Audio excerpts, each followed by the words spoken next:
Tekken has never been short on weird ideas. We've got fighting bears, boxing kangaroos, wooden training dummies, devil genes, and volcano parenting. So when Namco decided to make a spin-off, they had plenty of options. A Heihachi game where you throw businessmen off skyscrapers? A Kuma fishing simulator? Don't pretend you wouldn't play it. Instead, they picked Nina Williams. And honestly, fair enough. Nina has always been one of the few Tekken characters who feels like she could carry a game outside the tournament. She's a cold assassin who hates her sister, and she looks like she has passports under 12 different names. You don't have to stretch too far to put her in a spy thriller. So in 2005, shortly before Tekken 5 was released, we got Death by Degrees on the PlayStation 2. Or to use the full title, Tekken's Nina Williams in Death by Degrees. Rolls right off the tongue, down the stairs, and into a filing cabinet. I remember seeing this game back then, but it never really grabbed me. I was way too hyped for Tekken 5 to care about the spin-off. So my entire knowledge of Death by Degrees came from screenshots, magazine previews, and that vague feeling you get when the game looks interesting but also slightly suspicious. Today, that changes. My mission is to tackle this strange little corner of the Tekken franchise and find out what I missed all these years. Is this an overlooked PS2 action game? Join me as I find out if Death by Degrees is worth playing over 20 years later.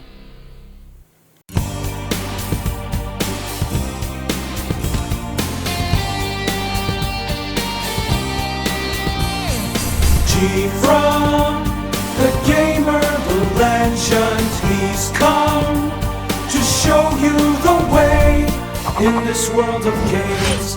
GFrom reviews. The game starts with a flashy intro and music that reminds me of Tekken 3, which is never a bad way to get my attention. 10 trillion tons of mayhem? What's that supposed to mean? Is that the weight of the script? You see Nina, a cruise ship, some special forces, Nina in a cage match, the cruise ship again, and now Nina's jumping at a helicopter. What's happening? Then you get a montage of people I assume are the villains, followed by what basically turns into a gameplay trailer. That part alone is about 85 seconds, and in total, this intro is around 4 minutes long. By the end of it, I still have no clue what Death by Degrees is actually about. Starting the game gives us another cutscene, and this one is 5 minutes long. Get comfortable. Maybe prepare dinner. This one finally explains the setup. Nina has been hired by the CIA and MI6 to infiltrate a cruise ship, together with 2 guys named Alan and John, which are definitely names. Their mission is to perform video reconnaissance on a meeting held by high-ranking members of a mysterious organization. At least now I know why we're here.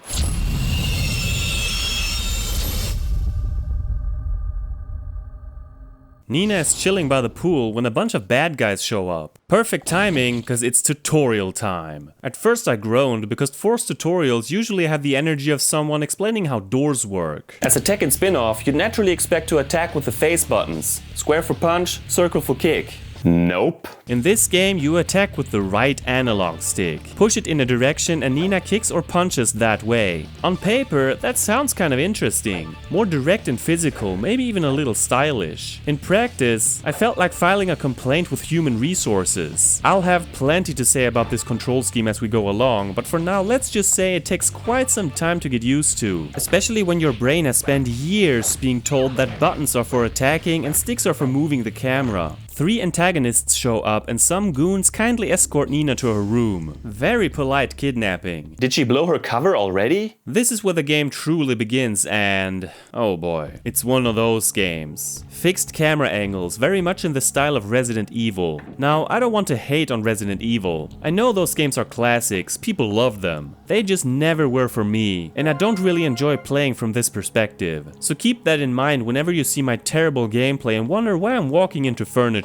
The first third of the game takes place on the cruise ship, where you gradually unlock more and more areas. That means plenty of doors, documents, and clues. Sometimes an antenna icon appears in the upper right corner of the screen. That means there's a save point nearby, but it only becomes visible once you step on it. You have 12 save slots in total, and I strongly suggest using them in case you waste all of your healing items or something like that. To my relief, pressing R2 switches to a third-person perspective, but only in certain areas. It also doesn't control as well as you might hope. Nina can run too, and she jumps across the lifeboat simply by running towards the edge. No precision platforming here. Good. One thing you'll notice very quickly though, the loading times are brutal. This one alone took about 20 seconds and you get loading screens constantly. Bring patience. In order to complete the mission, we need to retrieve John's GPS device. It'll enable us to locate our targets. But first, I need you to locate John. Alan sends Nina a map, which is helpful I guess. Combat gets a few more explanations here. You can grab enemies and throw them, for example. Often they'll drop items, but those disappear after a while, so make sure to pick them up quickly before the game decides you didn't deserve them after all. You can also find items in destructible crates. Access denied? Alright, fine. I guess I'll come back here. Crap, I fell into the water. Let's dive. What's happening? Oh, it switched to first person. Oh boy, this is already confusing. You see, I usually play with an inverted y-axis, and this one isn't inverted. So now my brain and my thumbs are having a private argument while Nina slowly drowns. Cool, you can sneak up on people. Ooh. That's brutal. The game then teaches you the critical strike. When the purple focus gauge up there is full, press L2 while tapping the right stick. Now you have to move the cursor to a red area before the counter runs out. The target moves too, so keep paying attention. Succeed and you get to see bones breaking and loving detail. Very educational. Man, that's a lot of dudes, and they just keep coming. Alan is under fire, so we'd better save him. I'm almost dead, so it's time to eat some snacks. You have to go into the item menu for that.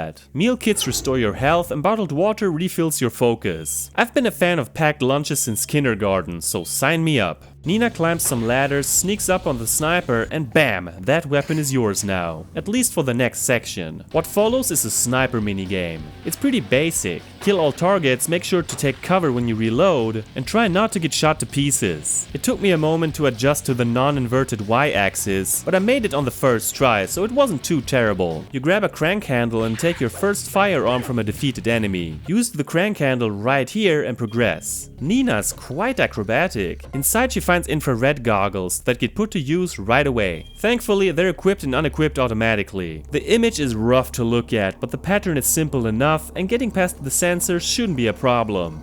I've made contact with the enemy.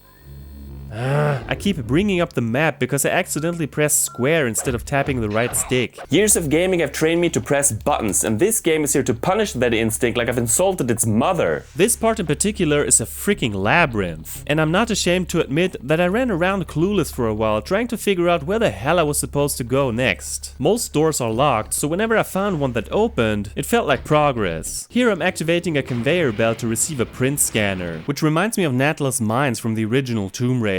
Then I got legitimately stuck for a while. I need a fingerprint to open this door, but there's no one here. Oh, wow. This is one of the reasons I don't like fixed camera angles. There was a dead guy right there. Whatever, lesson learned. So by scanning his fingerprint, you can now open the door. This is something you'll do a lot in this game. It feels like every other object you can interact with has a print on it, and every single time you have to watch the same little scanning animation. It quietly eats away at my personal time, and I'd very kindly like to skip it, which I can't. Every so often you'll come across a bunch of lockers which, you guessed it, only open if you got the corresponding fingerprint. It's often worth it though, because they might contain weapons like this Japanese blade, which I can't pick up because I've reached my limit on melee weapons. You can drop your current weapon to pick up a new one, so at least there's that. Alright, some air duct action. Hello? Oh, it's first person again and she was facing the wall. Excellent use of my eyeballs. This path leads to a tactical belt, which increases the number of melee weapons you can carry by the incredible number of 1. Nina finds the now deceased John in the most charming of places, and then suddenly premium douchebag Bryce shows up as the first boss fight. Bryce is a tough son of a gun, mainly because he brings guns to a fist fight, and once you're in the line of fire, getting out of it can be a nightmare. I used up almost all of my health items and failed anyway. You can try again, but you're thrown back to the previous save point, so have fun repeating the walk of shame. It took me almost half an hour to beat this guy, and most of that was me failing to adapt adapt to the controls and mechanics fast enough. There are some obvious lessons here. Be patient. Don't just sprint straight at the man with the gun. Double tapping the left stick to avoid gunfire helps a lot too. Also, use your weapons. I always have this strange urge to save ammo and preserve melee weapons, especially here where every weapon only lasts a certain number of hits. But don't be like me. Use them. It makes the fight so much easier. Something I didn't do here but absolutely should have done is use focus for critical strikes. Eventually Bryce runs off and you make your way back the way you came, and what the hell? My adrenaline spike was immediately murdered by a loading screen. You follow Bryce back outside, but not before going through the sensors again, this time toward the camera. By this point, it's getting ridiculous how many bad guys the game throws at you. Every time I think, okay, that must be it, another group comes sprinting in. The second fight against Bryce takes place in a tiny arena filled with spikes. This took me another 25 minutes and I kept dying and dying. So often in fact that the game asked me if I wanted to change the difficulty. Who am I trying to impress? Of course I'm changing the difficulty. My time is valuable. The trick is to knock him into the spikes as often as possible while avoiding them yourself. Sounds simple, sure, but between the cramped arena, the controls, and Bryce being an armed piece of human garbage, this fight gave me my first proper taste of what Death by Degrees is really about. Cool ideas, painful execution, and Nina Williams somehow having a worse day than I am. With that prick positively dead, you can head back here and get access to the first LCD panel, which contains a honeycomb puzzle. You know how these work, right? I don't have to explain this? Sweet. I'm proud of us. You only have a limited number of moves. Solving this one grants you access to a whole bunch of weapons, so stock up on anything you have room for. Later, they reward you with tactical belts and other goodies, so it's usually worth poking these panels whenever you find them. By now you have access to the elevator. But yeah, that would have been too easy. In the air duct I found a coin. What purpose could it serve? Yeah, that's what I want to know. Even the description sounds confused. Nina then teams up with Alan and together they kick the shit out of everyone. The guys with shields are especially annoying because just wiggling the stick won't do it, buddy. Alan delivers some more exposition and then gives you the Stingray, an RC helicopter. Nina enters a water tank and again I'm overwhelmed by the controls. I don't know where I'm supposed to swim and the timer is running down. No! I drowned! Where did I save? Before the big fight.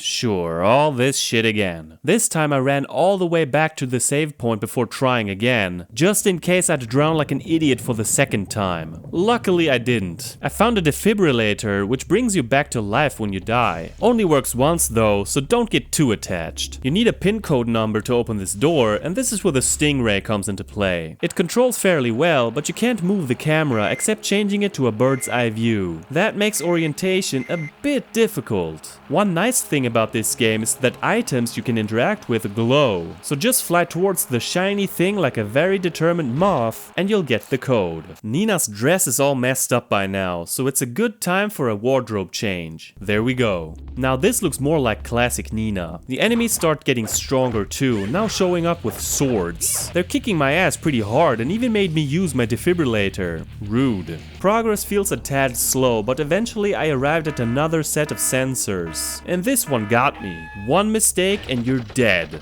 Lovely. At least you can turn them off once you get past them this time. The second Stingray minigame is a bit longer and now has filing cabinets moving around. Eventually you film the meeting and get some new information in the process. That sunken ship of yours, that was a major loss, wasn't it? Salacia will make you a lot of money. You're attracting attention. Keep it up and Edgar will come after you. That Benicio del Toro looking dude looks constipated. Nina, John set up a data upload terminal somewhere. Find it, and then transmit the image data to HQ. Fire alert. All personnel proceed to the evacuation zone in your area. What? An alarm without an alarm sound? Somewhere, a certain firefighter just dropped to his knees in disappointment. This entire mission is one long corridor of violence. Everywhere you go, hordes of idiots are waiting for you, like the ship hired every unemployed goon in international waters. I mean, look at this. This is insane. They just keep coming. Technically, you don't have to fight all of them, so if you feel like running away, that is a valid strategy and also a healthy lifestyle choice. The point of all this is to restore power to the cargo lift and send images to the CIA. You use a lifeboat to get to a lower deck, and then this happens.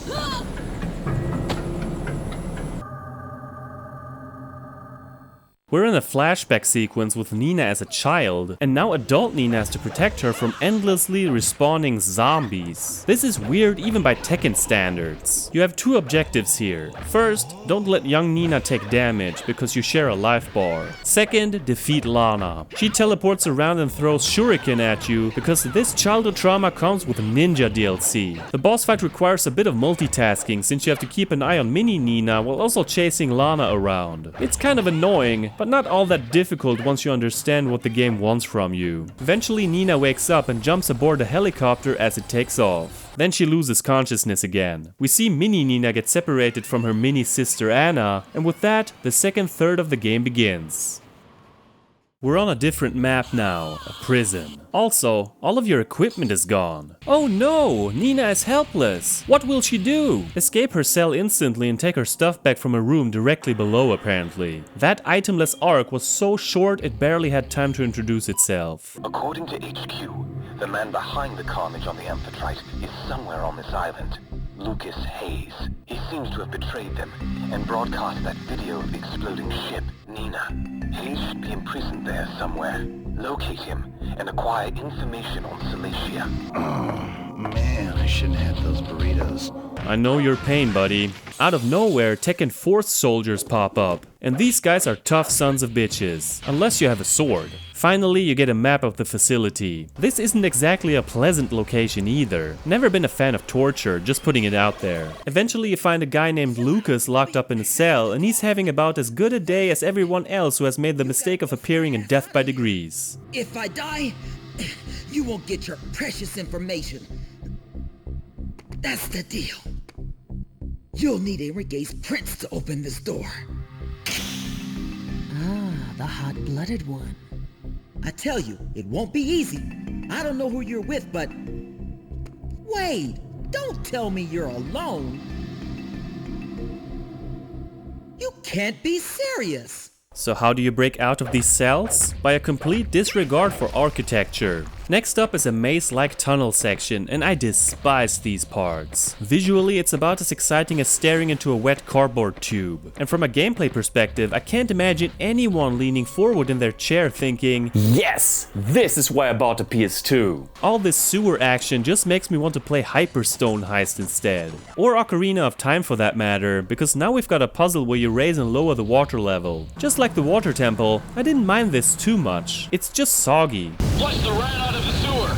Shoot, a time limit. Better hurry. Okay, so now you're climbing ladders, shimmying across pipes, and I guess the general life advice is don't touch the wires. The timing is more difficult than it looks because Nina's movement has a slight delay. Once you calculate that in, it's definitely doable, but repeating the whole section every time you mess up gets old fast. In the yard, things feel a lot less claustrophobic. Fresh air, open space, and a railgun ready to turn you into a cautionary tale if you touch the sensors. Get past them, grab the railgun, and you can turn the sensors off. Here you're forced to put all of your metallic items into a deposit box, including your clothes. I'm not one to complain about bikini action, and it only takes around 8 minutes to get your stuff back, so I'll allow it. By the end of all this, you overhear Enrique talking to Heihachi. What the hell are you doing here?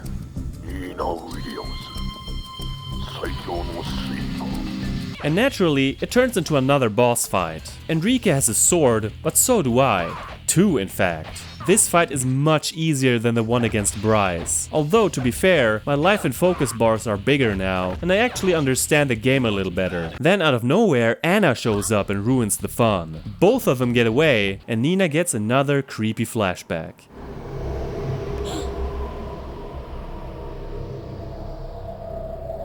You fight your way back to Lucas and free him from his cell. Cilicia, you've got to help me. If those fools try to use it, it'll mean the end of the world. The access elevator requires fingerprint authorizations from 2 people with security clearances. You should be able to restore my clearance from the data control room on the roof. He tags along, which means you now have to protect him. Yay, escort missions. He doesn't follow you through the tunnel though. I wouldn't follow me through there either. This time the tunnel collapses behind you, which means there's no going back. And that leads us to one of the most awful sections I've played in any game. The sewers have flooded and there are only a few tiny air pockets keeping Nina from doing her best Titanic impression. The problem is, I can't see anything. It's dark, muddy, brown, ugly, in every direction looks like the same wet hallway having an identity crisis. I had no sense of orientation whatsoever and slowly lost the will to understand level design. It took me 20 damn minutes to find the exit and it happened by pure accident. Look how small the opening is. This is ridiculous. I got so pissed off. Maybe this would have worked in high definition with sharper textures and a camera that didn't feel like it was filming from inside a clogged drain. But on PlayStation 2, this is just cruelty with bubbles. At least that first area is fairly open, but then it's followed by a labyrinth. A flooded sewer labyrinth. What have I done to deserve this?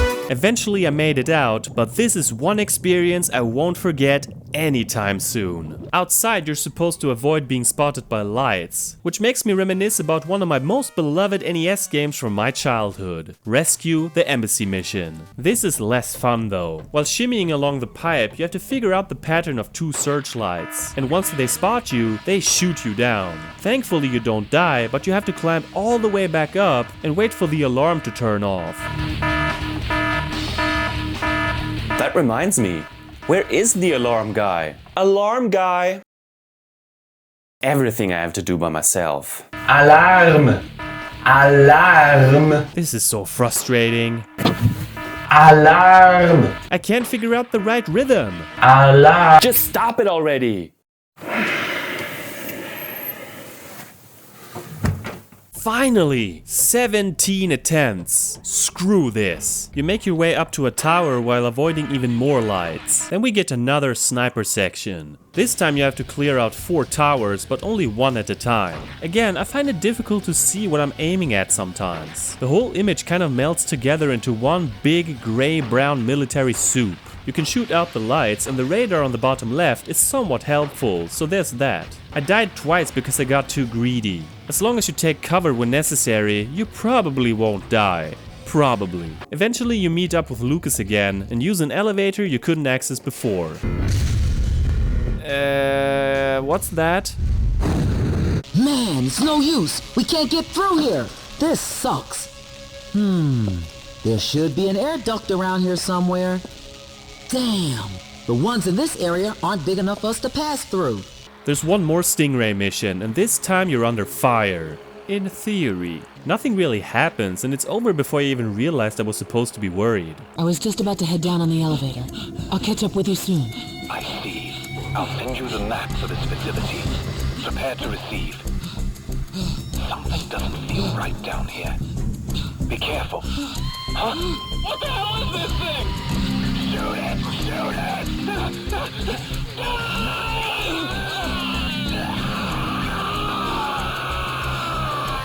As usual, you're fighting more goons than you can count while protecting Lucas. Suddenly Anna shows up again and kicks him straight through the floor. Poor guy. At this point, Lucas has been kidnapped, locked up, and now drop-kicked. Just let the man lie down. This is Nina's chance to kick some Anna ass. Well, in my case, Nina fell through the floor as well. Not the dramatic sisterly showdown I imagined. Yeah, so in addition to simply winning the fight, you have to watch out for the crumbling floor. I was careful, didn't fall again, and Nina won the fight. For now. Lucas, on the other hand, yeah, he's screwed.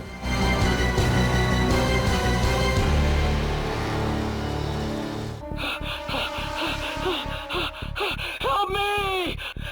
There's something chasing me! You got to help me! Calm the hell down.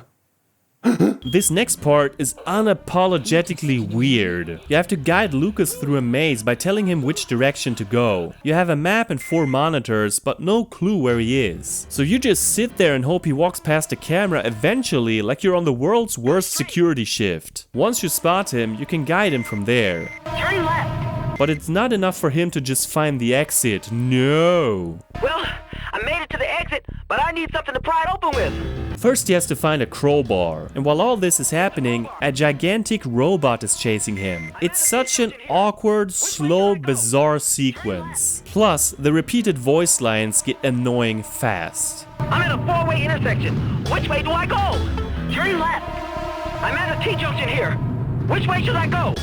Turn left. I just turned left. Should I go left or straight? Go straight. I mean, I can kind of appreciate the idea in theory. It's different and tries to create tension in a new way. In practice though, it's executed horribly and shouldn't exist. Eventually, Lucas escapes at the last second and the machine gets buried under a pile of rocks. Lucas does his best to explain why any of this is happening, but I'll be honest, most of it goes sailing straight over my head and into the sea. There's so much serious jibber jabber and I just couldn't bring myself to care. My guess is you don't care either, so I'll spare you the details. Stuff bad. Stop bad stuff. There you go. Shipping me out in the middle of nowhere like this. Why me? What did I do to deserve this?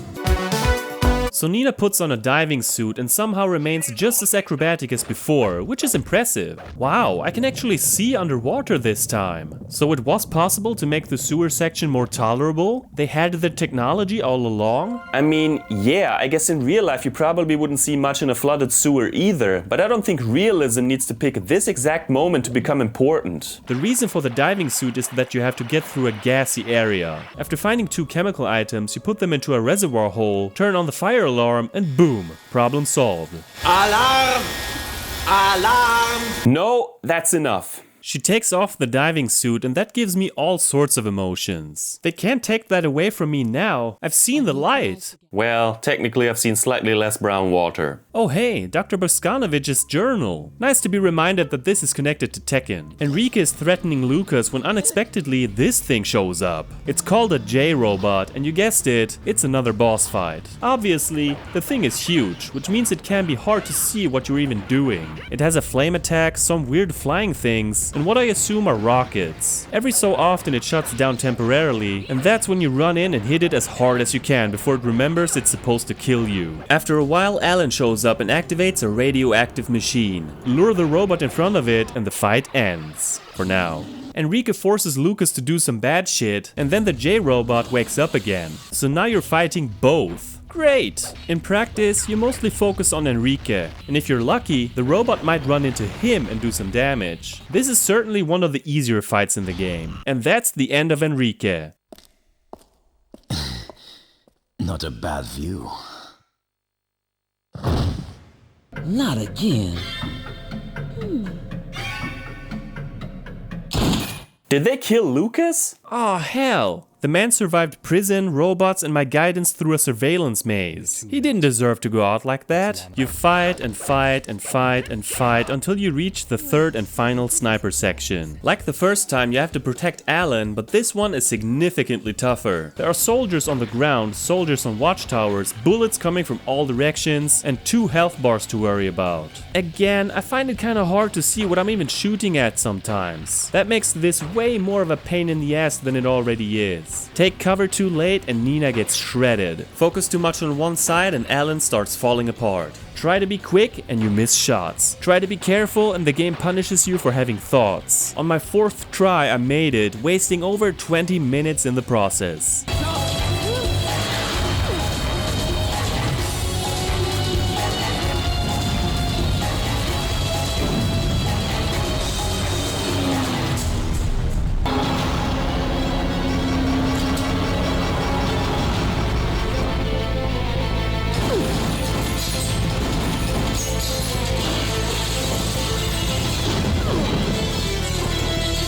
Nina is truly indestructible.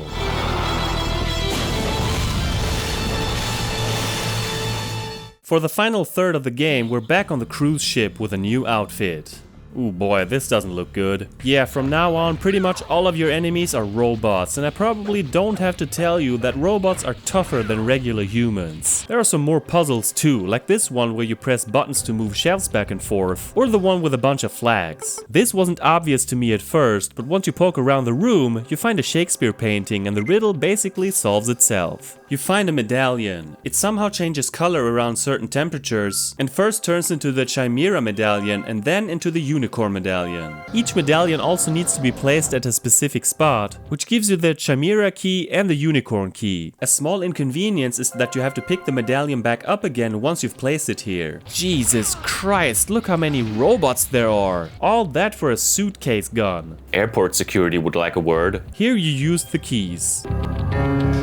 I didn't know Nina could play the piano. Then again, is there anything she can't do? So why not add piano lessons to the list? There's so much fighting in this part that I'm genuinely relieved whenever I get to do anything else. At least for a second. These pipes with the leaking gas aren't much fun either. Fall down, run all the way back up, repeat.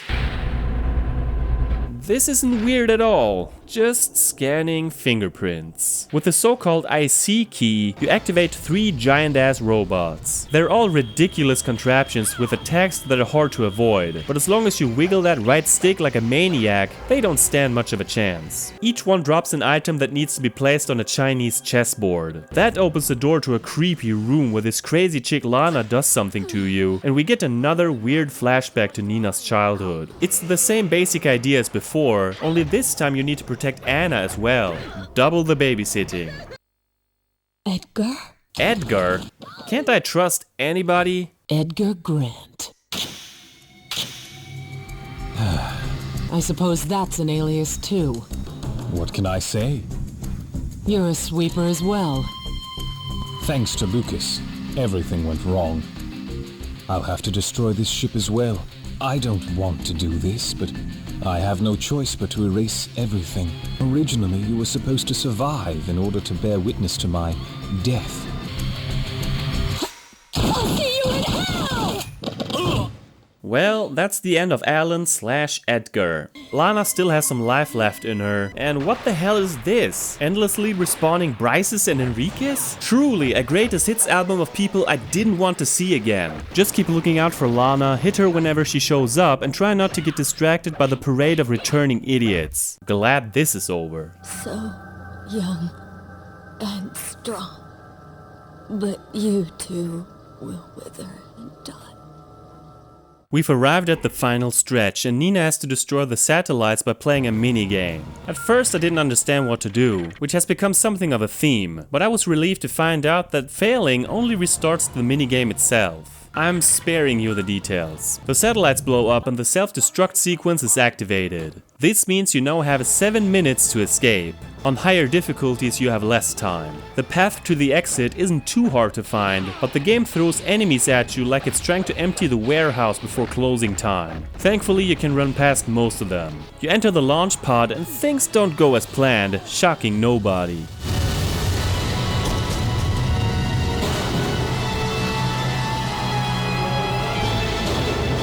Anna decides to show up, and thus the final battle begins. I tried attacking her and couldn't seem to do any damage. Nothing. She blocked everything. Your weapons are gone too. And this is where I realized that I'm the biggest idiot on the planet. This entire game I've been gaining experience points that improved my health and focus. But what didn't register with my brain is that I was also getting skill points. I somehow missed this entire part of the menu. Look at all these moves. I played through the entire game without learning a single new skill. Is that impressive or incredibly stupid? I'm leaning towards both, with a slight emphasis on how did I manage this? So I acquired most of the skills now, went back into the fight feeling like a changed Nina, and died a few seconds later because I ran off the edge. Guess what happens now? You start back at the clock minigame, and I have to activate the skills again. Second attempt. What? A freaking exploding barrel just blew me off the ship within 3 seconds? Man, this is so boring. The game is generous with save points most of the time, so why can't there be one before the final boss? So as I said, Anna blocks your standard attacks. But with my newly discovered skills, Nina now has moves that can in fact hurt her. Still, my successful attempt took 12 long minutes. 12 minutes of dodging barrels, refilling my health, and getting blocked. At least this gave me a chance to use up most of my items, including some that strengthen attacks for a limited time or boost your speed. Focus attacks were the real key to success though. Nina gets the chance to let Anna die, but she isn't that cold-hearted. She remembers a time when they stood together in tragedy, before all the fighting, betrayal, murder attempts, and whatever family therapy sessions this franchise has been avoiding for decades. Now even cease.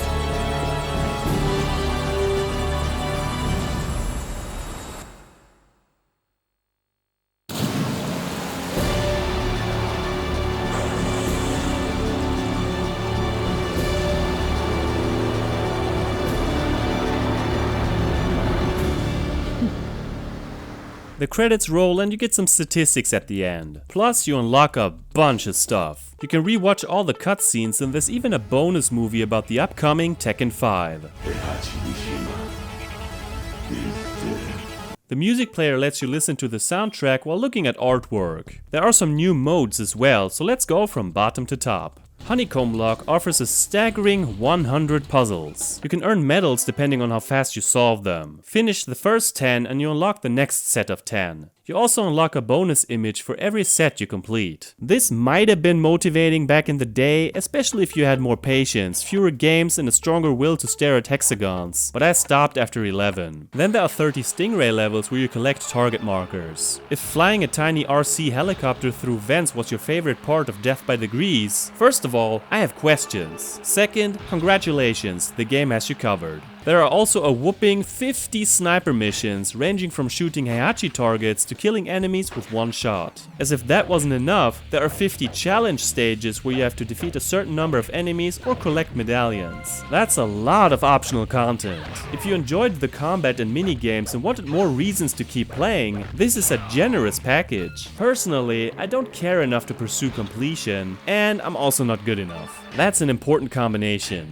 Lack of motivation and lack of skill finally working together as one. I'd just be wasting my time. There's one mode that caught my attention though. I can play as Anna? Okay, now you have my interest. I thought it would just be the same game with reversed roles, but this is its own thing. After Nina escapes in the helicopter, you get to see how the next set of events play out from Anna's perspective, which is a neat idea. The goal is to collect 12 data cards in a setting you're very familiar with by now. Similar to the save points, the signal in the top right gets stronger when a data card is nearby, so at least you're not completely blind. There are some problems with this mode though. You start with no items, which is already lovely, but most importantly, you can't save, like at all. No save points, no mercy. I played for 12 minutes, got ganged up on like usual, died, and had to start from scratch. I tried one more time, but I'm at a point in my life where I know when to let things go. Well, that's not true in many other games, but here I just don't have it in me to reattempt this until the stars align and I somehow stumble my way to the ending. It's a nice bonus in theory, I like the idea, but without the option to save, I'm out. That leaves one thing left to cover. New Game Plus. You have a garment bag in your inventory that lets you pick outfits. All those gold coins we collected serve a purpose after all. Depending on how many you found, you get different starting benefits when beginning a new game. Apparently I had over 21 of them, so I started with 6 defibrillators, a holster and a tactical belt. Not bad. You also keep your experience and skill points from your previous save, which makes the beginning much easier. Against my better judgment, I decided to give the game another run and actually learn some of the new moves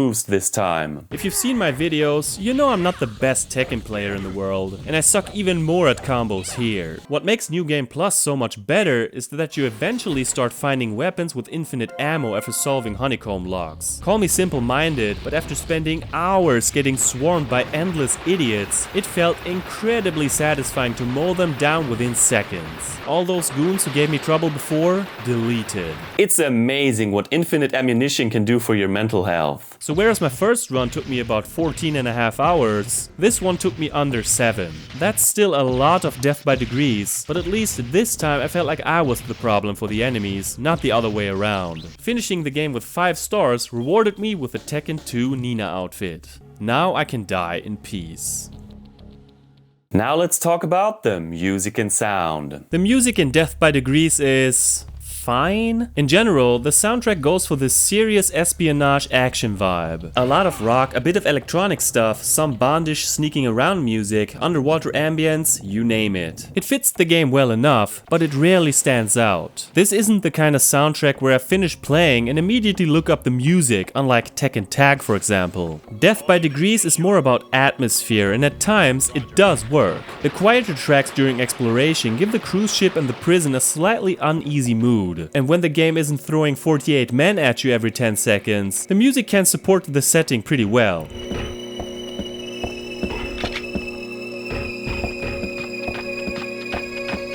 The problem is how the game uses it. Every time you enter a room, the music restarts. And because you're constantly moving through doors, hallways and little connecting areas, the soundtrack never gets a chance to breathe.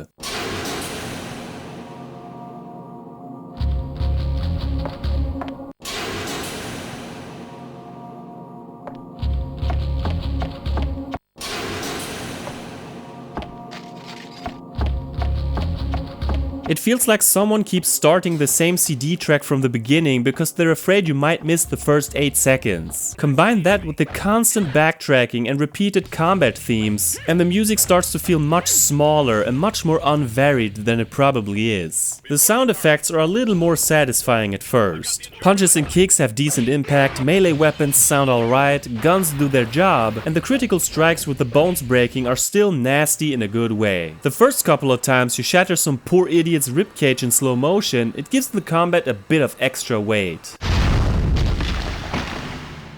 But even that starts to wear thin. The combat noise gets extremely repetitive after a while, especially once the robots show up. It often turns into pure noise. It's just loud. The sound effect for picking up items got on my nerves fast too. You hear it constantly and it has this unpleasant ring to it. The enemy voice lines don't help either. You'll hear the same little shouts and threats over and over again. It's the intruder! I've located the intruder. It's the intruder! We've spotted the intruder. It's the intruder! The voice acting itself is very much from that mid-2000s action game era. Everyone is serious, dramatic, and saying ridiculous things as if they're delivering evidence in court. Nina sounds cold and detached, which fits her, but sometimes she's so calm that I wonder if she knows what game she's in. Alan, I've got it all. They're all dead.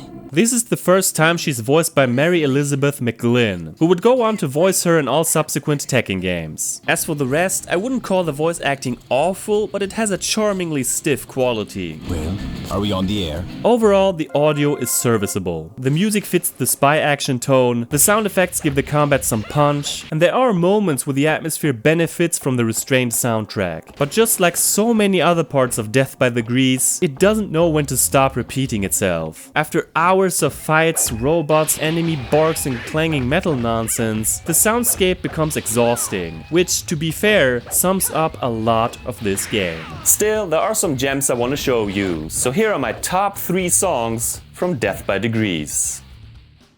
Number 3. This is the track that does the most for the atmosphere in the entire game. It's suspenseful, uneasy, and it immediately gives me the feeling that something is wrong here. For some reason, it even reminds me a bit of Alien Trilogy on the PlayStation, which is never a bad thing in my book. It creates a similar kind of tension. That feeling of wandering through a place where you don't really want to open the next door. But the game has other plans for your mental health.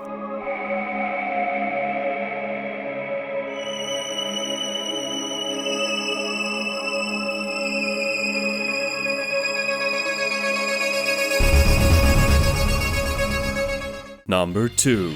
This song plays during the more intense battles in Ana mode, and it stands out from most of the other combat music. A lot of the battle themes in Death by Degrees sound like generic rock riffs to me. This one goes a step beyond. It has more energy, drive, and it actually makes me want to keep going. Not enough to beat Ana mode, let's not get crazy here, but the track itself is really motivating.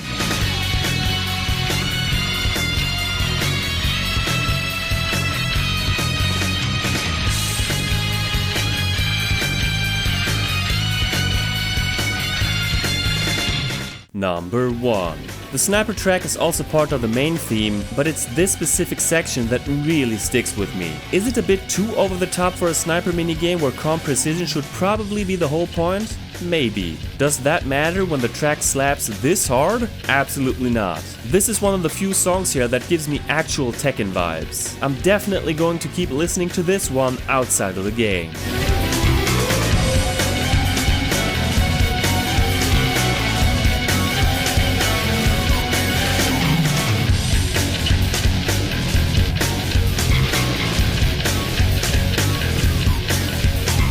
So let's wrap this up.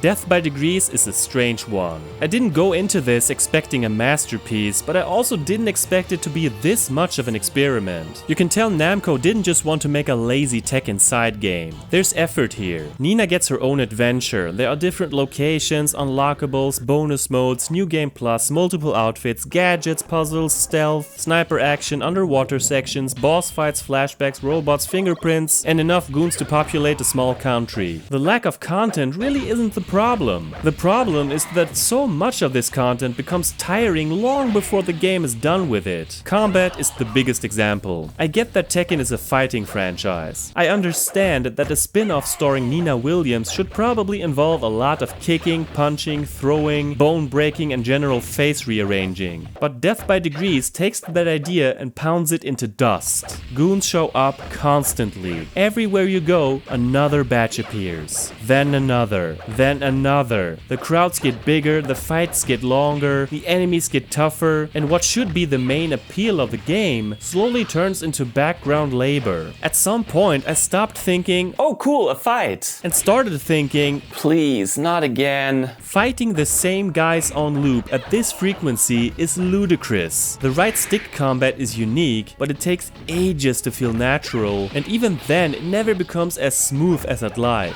The critical strikes are cool, but regular fights happen so often that the combat becomes exhausting. Then the robots show up and the whole thing gets even more repetitive. To be fair, on beginner difficulty item drops are very frequent, so the journey is at least less painful than it could have been. It has a pretty steep learning curve though. The beginning can be rough, but the more experience points you get, the more skills you unlock, and the more weapons you can carry, the more manageable it becomes. Even though both major locations have plenty of different areas, they eventually start to blur together. The prison gives the game a nice change of scenery after the cruise ship, but then it throws me into one of the worst sewer sections I've played in a long time. I can't stand when the game switches to first person. Swimming, tunnels, air ducts, all of it. It's disorienting and slows the game down even more. And those loading screens, man. There are so many of them and they're long too. Open a door, loading screen. Walk into another room, loading screen. Move through a hallway, loading screen. Some cutscenes are divided by loading screens as well, which is incredible. Even the drama has to stand in line. The game already has a slow pace, but these constant interruptions chop up the flow even further. Every time I start getting into some kind of rhythm, Nina touches a door and the game takes a nap. The fingerprint scanning also deserves special mention because, good lord, you do it all the time. It's a neat idea the first time, but every single scan takes too long and you have to watch the animation over and over again. It eats away at your patience one fingerprint at a time. The weapon system has a similar issue. Finding new weapons should be exciting, but if your inventory is full, you can't just swap one out on the spot. You have to open the menu, drop a weapon manually, leave the menu, then pick up the new one. And since the menu itself is slow, even something as simple as changing weapons becomes inconvenient. Death by Degrees has so many little moments like that. Nothing destroys the game on its own, but together they create this thick layer of annoyance that follows you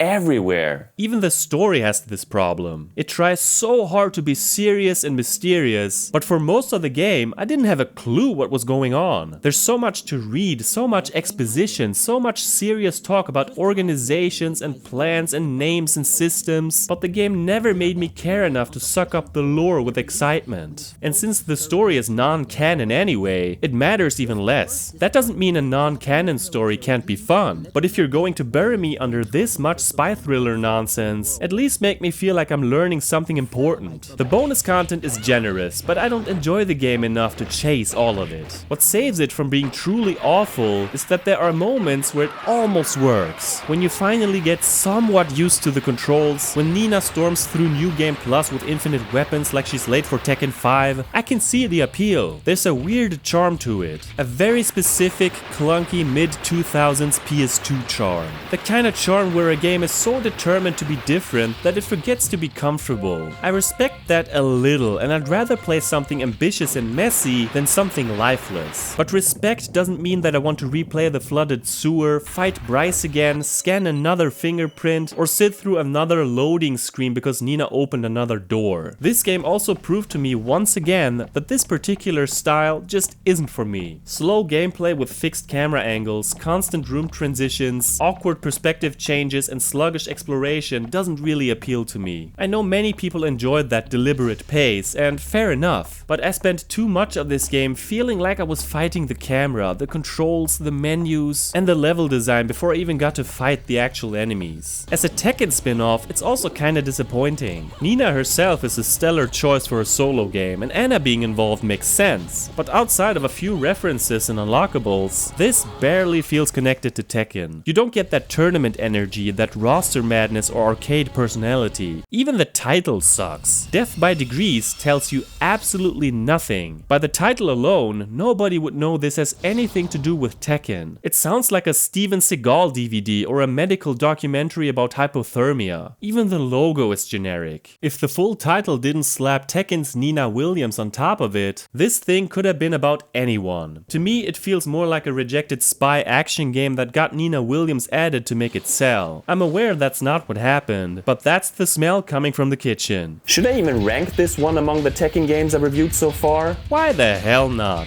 I like it better than OG Tekken, how about that? So is Death by Degrees worth playing over 20 years later? For most people, no.